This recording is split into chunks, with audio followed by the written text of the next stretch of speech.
एक घने जंगल में बहुत खूबसूरत चिड़िया थी। उसके पंख बहुत ही सुंदर थे, जो सूरज की रोशनी से चमकते थे। उसकी आंखें मोतियों की तरह चमकती थी और गर्दन भी बहुत अच्छी थी। चिड़िया अपने रूप पर इतना घमंड करती थी कि वह जंगल के सभी जानवरों को नीचा दिखाती थी। वह अक्सर उनका मजाक उड़ाती थी और उन्हें उनके साधारण रूप के लिए ताना मारती थी।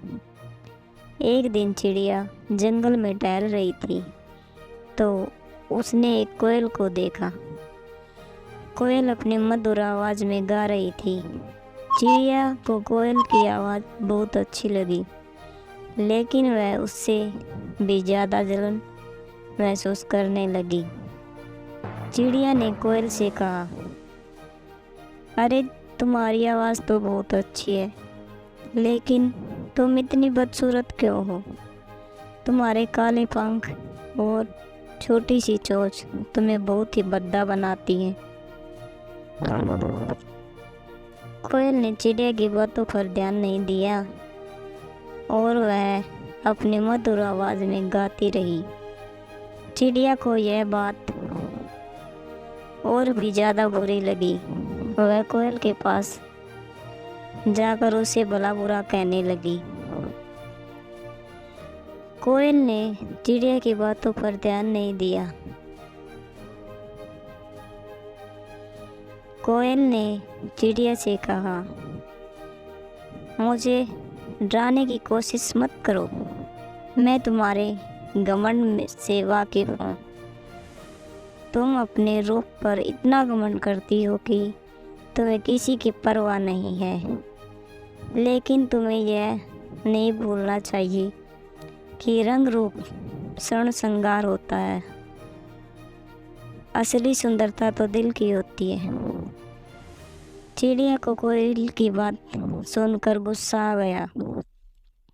वह कोयल पर हमला करने के लिए ही उतार हो जाती है। तभी एक बिल्ली वहाँ पर आ जाती है और चिड़िया से कहती है, तुम इतने घमंड में क्यों हो?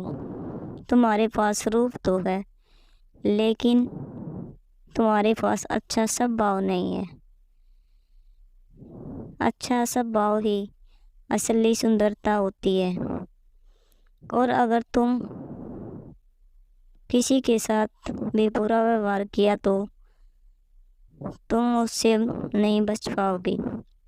चिड़िया सोचती है, कहीं बिल्ली मेरा शिकार न कर ले, और बिल्ली की बात मान लेती हूँ। उसने अपनी गलतियों का एहसास हुआ। उसने कोयल से माफ़ी मांगी। कोयल बहन, मुझे माफ़ कर दो। मुझसे बहुत बड़ी गलती हो गई है। और चिड़िया सभी जानवरों से भी माफ़ी मांगने लगती है। चिड़िया ने महसूस किया कि अच्छा स्वभाव हमारे रिश्ते को मजबूत बनाता है और अलग ही खुशी देता है, जो कि हमें घमंड से कभी नहीं मिल पाता।